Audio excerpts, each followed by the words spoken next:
Assalamualaikum warahmatullahi wabarakatuh. Perkenalkan, nama saya Hanifah Putri Sajida, NIM saya 45124200003. Nah, pada video kali ini saya akan sedikit menjelaskan tentang K3 laboratorium. Nah, untuk topik bahasan dari materi ini yaitu ada 4 poin. Yang pertama, potensi bahaya di laboratorium. Yang kedua, alat, bahan, dan rambu-rambu laboratorium. Yang ketiga, peralatan keselamatan kerja laboratorium. Dan yang keempat, penanggulangan dan pencegahan kecelakaan pada laboratorium. Nah, sebelum kita bahas topik bahasan yang tadi, alangkah baiknya kita harus mengetahui apa itu dari K3 dan apa itu laboratorium. Nah, untuk K3 sendiri itu merupakan suatu ilmu pengetahuan dan penerapannya dalam usaha mencegah kemungkinan terjadinya kecelakaan dan penyakit akibat kerja. Kesehatan dan keselamatan kerja atau K3 ini tidak dapat dipisahkan dengan proses produksi baik jasa maupun industri.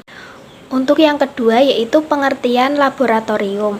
Laboratorium merupakan salah satu tempat berkembangnya ilmu pengetahuan melalui berbagai penelitian dan percobaan.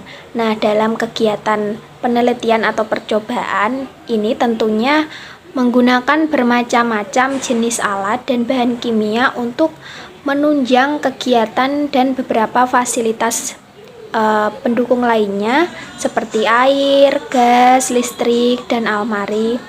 Kemudian bahan kimia dan fasilitas laboratorium beserta aktivitasnya ini sangat berpotensi dalam menimbulkan terjadinya suatu kecelakaan. Baik, yang pertama kita akan membahas topik bahasan yang pertama yaitu tentang potensi bahaya di laboratorium. Nah, sebelum itu tercatat dalam International Labour Organization atau ILO ini terdapat 2,78 juta pekerja yang meninggal setiap tahunnya karena kecelakaan akibat kerja.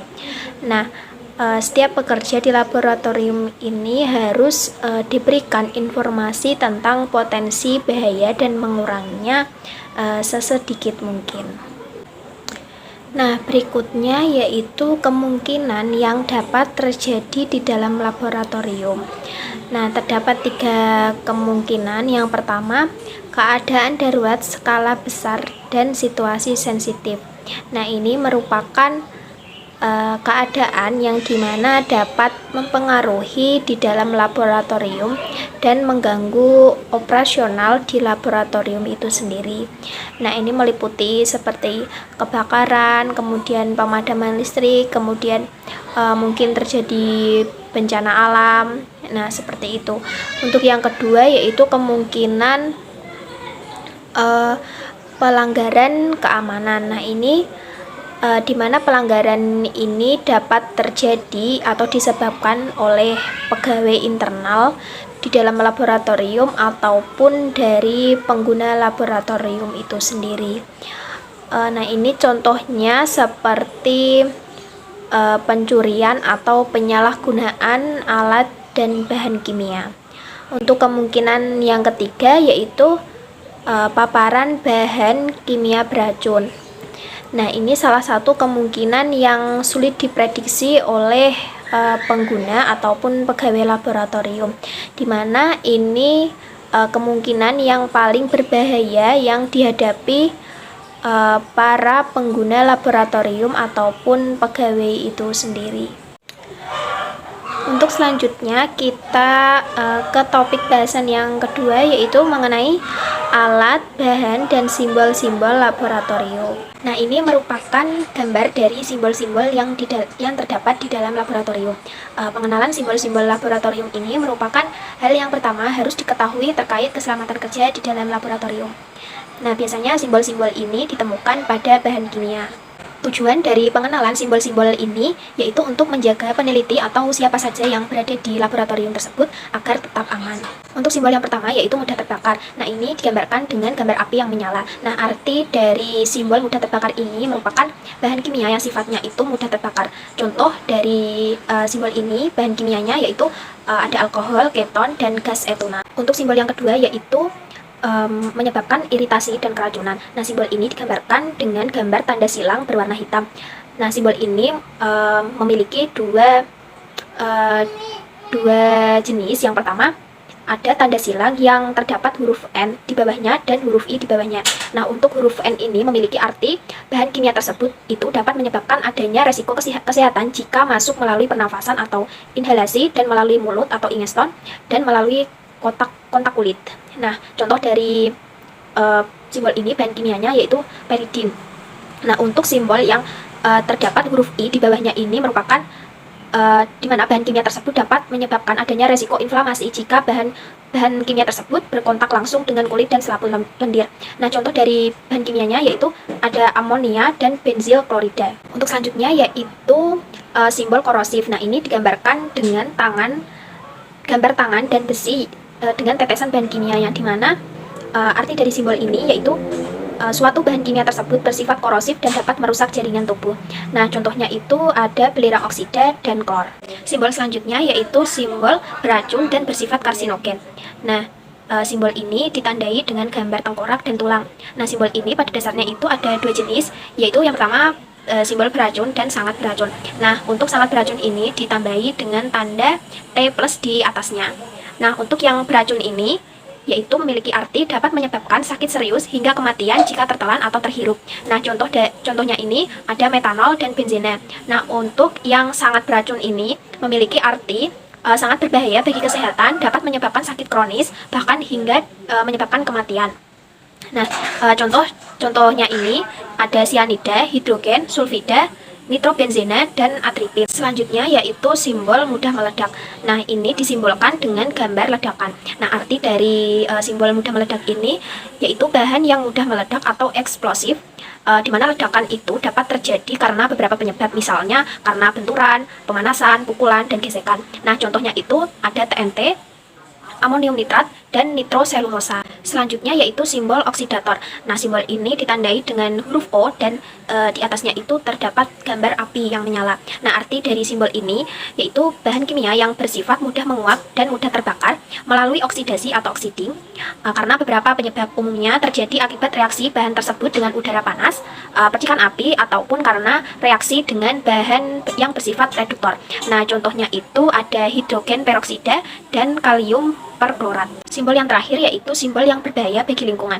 Nah, ini ditandai dengan gambar seperti tumbuhan mati dan ikan yang mati. Nah, ini arti dari simbol ini yaitu bahan kimia tersebut menunjukkan bahwa bahan tersebut itu berbahaya bagi lingkungan. Nah, contohnya ini ada tetraklorometan dan tributil timah klorida. Yang selanjutnya yaitu alat di dalam laboratorium. Nah, ini saya sebutkan beberapa saja karena alat-alat laboratorium itu sangat bermacam-macam dan beragam jenisnya. Nah, semua peralatan laboratorium ini memiliki fungsi dan kegunaannya masing-masing. Nah, untuk itu kita harus belajar tentang fungsi dari alat-alat ini. Nah, untuk yang pertama yaitu fungsi dari gelas ukur. Fungsi dari gelas ukur itu untuk mengukur volume larutan atau zat cair dengan tepat. Selanjutnya yaitu tabung reaksi. Nah, fungsi dari tabung reaksi itu sebagai wadah untuk mereaksikan dua bahan kimia atau lebih, kemudian untuk melakukan reaksi kimia dalam skala kecil. Kemudian fungsi yang ketiga sebagai media memanaskan sampel atau cairan kimia. Untuk alat yang ketiga yaitu ada labu ukur. Nah, labu ukur ini berfungsi untuk mengukur sesuatu dengan keakuratan yang tinggi, karena di bagian leher tersebut terdapat lingkaran graduasi, volume, toleransi, dan kemudian suhu kalibrasi dan kelas gelas. Selanjutnya yaitu Erlenmeyer. Nah, fungsi dari Erlenmeyer itu sendiri yang pertama tempat untuk membuat larutan, yang kedua tempat untuk melakukan titrasi bahan. Selanjutnya yaitu ada glass beaker. Nah, fungsi dari glass beaker itu yang pertama untuk mereaksikan bahan, yang kedua tempat menampung bahan kimia berupa larutan, padatan, pasta, ataupun tepung, kemudian tempat untuk melarutkan bahan, yang keempat fungsinya itu tempat untuk memanaskan bahan kimia. Selanjutnya yaitu pipet tetes. Nah, fungsi dari pipet tetes itu yaitu untuk memindahkan cairan ke wadah lain dengan jumlah yang kecil. Nah, ini merupakan cairan tetesan ya. Selanjutnya yaitu gelas arloji. Nah, fungsi dari gelas arloji itu yang pertama sebagai wadah untuk menimbang zat kimia padat atau bahan lainnya. Yang kedua sebagai penutup saat memanaskan sampel atau bahan kimia lain. Untuk selanjutnya yaitu buret. Nah, buret ini berfungsi untuk meneteskan sejumlah reagen cair, kemudian untuk mengukur volume suatu cairan atau gas yang dikeluarkan dengan tepat. Selanjutnya yaitu filler. Filler atau karet penghisap. Nah, ini berfungsi untuk memindahkan sejumlah volume larutan dan berfungsi untuk menyedot larutan yang dapat dipasang pada pangkal pipet ukur. Nah, selanjutnya yang terakhir yaitu alat laboratorium kondensor. Nah, kondensor ini berfungsi untuk mendinginkan uap panas, kemudian berfungsi untuk dimana digunakan dalam proses destilasi, kemudian untuk mengembungkan uap. Selanjutnya kita memasuki topik bahasan yang ketiga, yaitu tentang peralatan keselamatan kerja laboratorium. Nah, selanjutnya ini merupakan alat keselamatan yang terdapat di laboratorium. Nah, ini merupakan alat pelindung diri yang dimana ini harus kita patuhi peraturannya dan dipakai dengan benar. Nah, di sini terdapat beberapa alat keselamatan, yaitu ada jas laboratorium, kemudian ada kacamata, ada sepatu, masker, kemudian pelindung muka dan sarung tangan. Nah, ini nanti kita akan belajar tentang fungsi dari masing-masing alat keselamatan kerja. Nah, sebelum itu kita perlu mengetahui kenapa sih harus memakai alat pelindung diri ini dengan baik dan benar. Nah, sejatinya laboratorium merupakan tempat yang mempunyai banyak potensi dan panas dari perlengkapan laboratorium. Nah, oleh sebab itu, para pengguna di laboratorium itu diwajibkan memakai perlengkapan pelindung diri dengan baik dan benar. Nah, baik, sekarang kita akan mengetahui fungsi dari masing-masing alat keselamatan laboratorium ini. Yang pertama, ada jas laboratorium. Nah, fungsi dari jas lab ini untuk melindungi badan dari percikan bahan kimia berbahaya. Nah, untuk yang kedua yaitu ada kacamata. Nah, di sini ada dua kacamata. Yang pertama, kacamata dengan clear safety goggles. Nah, ini digunakan untuk melindungi mata dari percikan reaksi kimia berbahaya serta bahan kimia. Nah, untuk yang kedua yaitu kacamata clear safety glasses. Nah, ini kacamata ini berfungsi untuk melindungi mata dari percikan atau bahan kimia yang bersifat aerosol. Kemudian untuk melindungi mata dari debu. Nah, selanjutnya itu ada alat keselamatan sepatu. Nah, sepatu ini digunakan sepatu karet ya. Nah, fungsi dari sepatu ini untuk melindungi kaki dari larutan atau bahan kimia yang tumpah ke bawah. Nah, selanjutnya itu ada masker. Nah, di sini ada dua masker juga. Yang pertama ada masker yang biasa, kemudian ada masker yang gas. Untuk fungsi masker biasa ini digunakan untuk melindungi dari paparan bahan kimia agar nantinya bahan kimia tersebut tidak terhirup. Nah, kemudian untuk yang masker gas ini berfungsi untuk melindungi dari paparan gas berbahaya agar tidak terhirup oleh kita. Kemudian masker gas ini biasanya digunakan untuk membuat larutan yang memiliki gas berbahaya. Ini maskernya digunakan jika kita ingin membuat larutan yang gasnya itu berbahaya bagi kita. Nah, selanjutnya itu ada pelindung muka. Nah, fungsi dari pelindung muka ini sebagai pelindung muka saat mengambil alat laboratorium yang terdapat di dalam suatu tempat yang bersuhu tinggi. Nah, selanjutnya yang terakhir itu ada sarung tangan. Nah, fungsi dari sarung tangan ini untuk melindungi tangan dari ceceran larutan kimia yang dapat membuat tangan kita itu gatal atau melepuh. Nah, selanjutnya ini yang terakhir yaitu topik bahasan yang keempat, yaitu tentang penanggulangan dan pencegahan kecelakaan pada laboratorium. Nah, ini merupakan kegiatan yang dapat dilakukan untuk pencegahan dan penanggulangan di dalam laboratorium. Ada 4 poin. Yang pertama, tidak makan dan tidak minum di dalam laboratorium. Nah, karena nantinya makanan atau minuman yang mungkin ada yang berceceran di dalam laboratorium, nah itu sangat mengganggu dan sangat berbahaya jika tercampur dengan bahan kimia jika kita makan dan minum di dalam laboratorium. Nah, yang kedua itu tidak bekerja sendirian. Nah, alangkah baiknya itu kita harus bersama dengan tim saat melakukan percobaan di dalam laboratorium, dan tidak dianjurkan untuk kita bekerja sendirian. Nah, untuk yang ketiga yaitu penggunaan label atau tanda peringatan. Nah, sudah dijelaskan tadi yaitu mengenai simbol-simbol yang harus diperhatikan dalam penggunaan bahan kimia. Nah, untuk yang keempat yaitu menyimpan bahan kimia mudah terbakar pada kabinet api. Nah, bahan kimia ini sangat berbahaya ya bagi diri kita, maka dari itu kita harus menyimpan dan menggunakan bahan kimia itu dengan baik, dan menyimpannya itu harus dengan sesuai aturan, yaitu pada kabinet api yang telah disediakan di dalam laboratorium. Nah, selanjutnya ini merupakan alat pelengkap keselamatan di dalam laboratorium. Nah, keselamatan kerja yang memadai untuk melindungi dan menjamin keselamatan kerja.